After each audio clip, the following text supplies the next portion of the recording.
welcome from Greece. A warm welcome from the Soccer World Cup 2019, being hosted here in Crete, to be precise, a purpose-built stadium here on the beach at Rethymno. 40 nations, 1,000 athletes, but only one champion can be crowned here in the next week. We've had plenty of action already, but where better to start than the opening ceremony?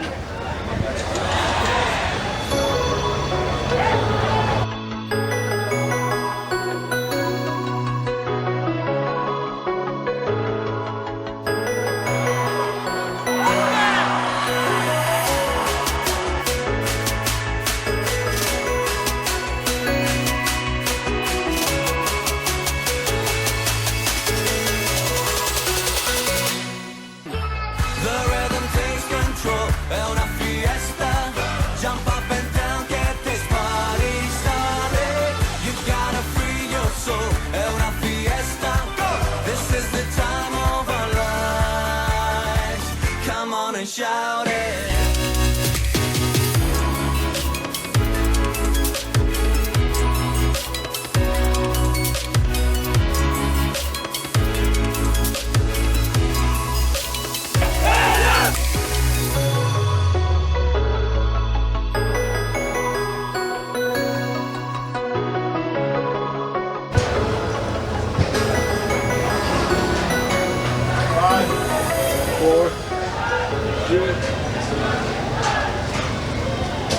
Well, a magnificent opening ceremony, I'm sure you'll agree, with a packed crowd here as well. If you look close enough, you might have spotted a Champions League winner and a dancing olive in there somewhere as well. And somebody who was watching that and was also keeping an eye on how his team are about to do is Greece's goalkeeping coach, Pascal, who's here with us. How much did you enjoy last night, Pascal? Definitely. We're talking about a brilliant event.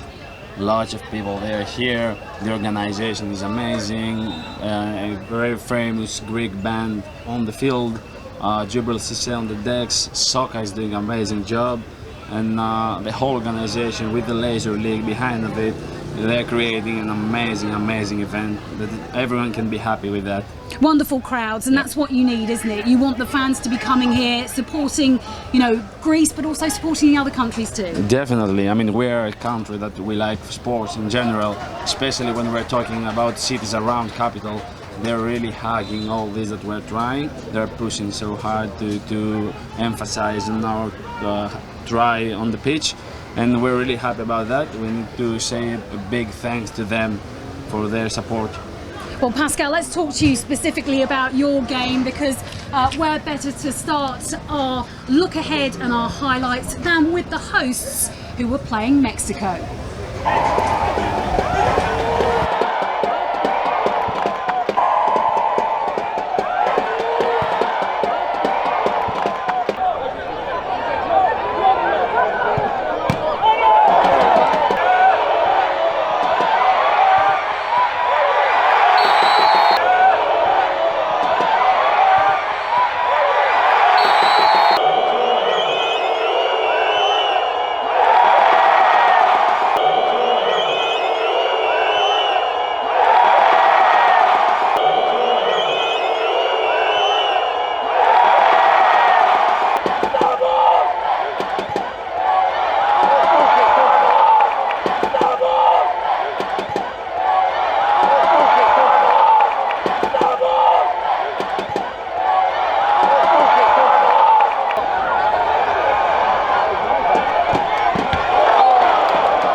So it finished Greece 0, Mexico 0, but that only tells part of the story of that match. As we saw there, Greece having a player sent off, Mexico missing a penalty as well. As exciting a 0-0 as you could get, Pascal. Yes, of course. I mean, it is not something that you can see it all the time, especially in the mini football game. But we had bad luck, and we had the players sending off at the beginning of the game. Thanks God, we quite good and quite quick. We adjust our tactical play to this disadvantage. We react really good, and at the end of the game, we had some chances to win the game. We're happy with the result, to be honest. We have to be fair with the game. They had quite good chances as well, and we can say that they're a good team as well. So let's see what's gonna happen in the next games, because always at the first game, the opening game of the tournament of the group stage is tough for everyone. And let's see. We believe that it's gonna be good at the beginning, the next time. How are the players feeling? Because out here, and the expectations high as well. You know, this wonderful atmosphere, as we're hearing every time a goal is scored in this stadium. The players would have felt quite anxious, I imagine, wouldn't they? Yeah, of course. Imagine all this crowd behind you, pushing you really hard and trying to give you all the positive energy that they have to win the game, to beat an opponent. And you are trying all the best, like a player, like a coach, everyone in the bench. It was really intense for us.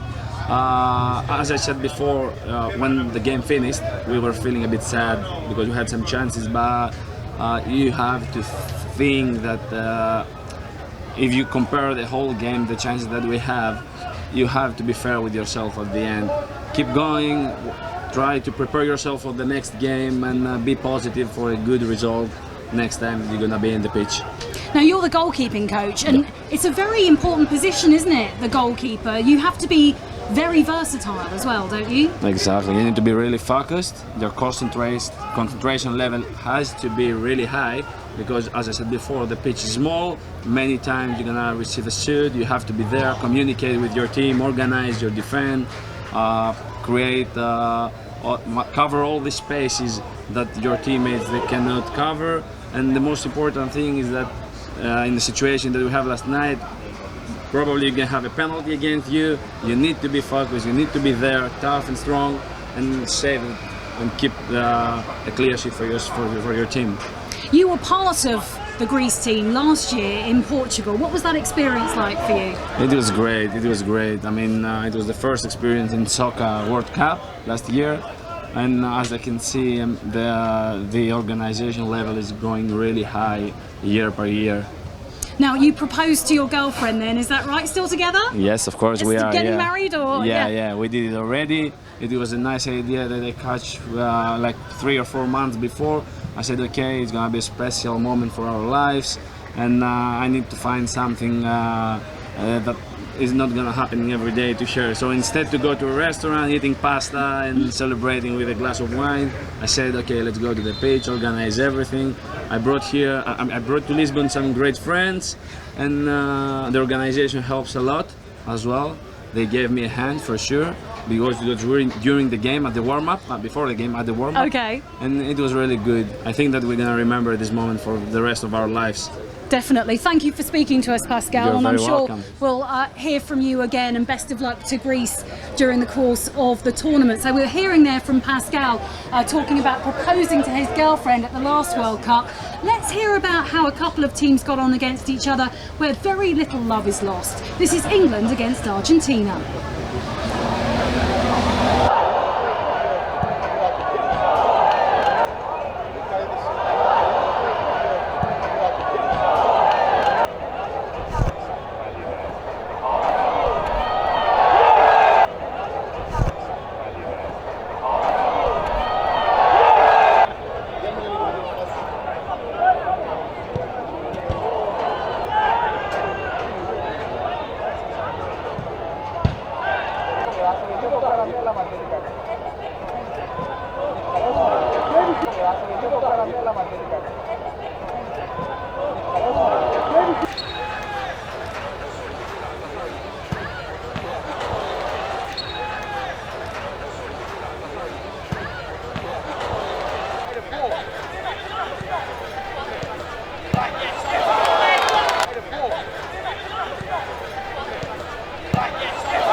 So England with the bragging rights there, beating Argentina by 2-0, and the other match played on day 2 here at the Soccer World Cup finished Brazil 0, Colombia 0, but Colombia had a player sent off in that match, which brings us quite neatly to our next guest, Bobby Madley, former Premier League referee, here officiating at this tournament, and you can claim to be the man who quite rightly sent off a Greek player in the game against Mexico.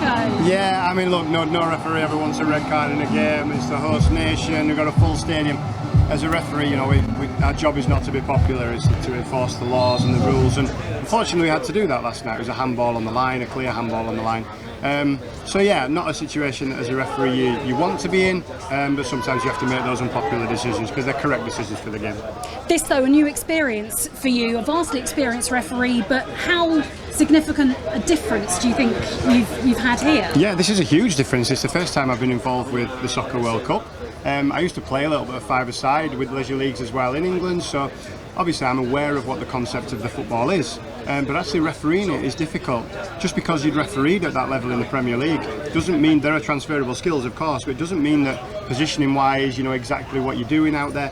So I'm learning all the time from the guys here from all over the world, the referees, who are always giving me little pieces of advice on this is the best place to position, this is what we expect, and for me it's a great learning experience as well. You're never too old to learn, and yeah, this has been a fantastic opportunity and a really good experience so far. It's important, though, to have referees of your quality because we've got world-class teams here. Absolutely, and you know, it's humbling to be at a tournament like this, as it is at any tournament, and to be able to pass on some experience to the other referees within the group.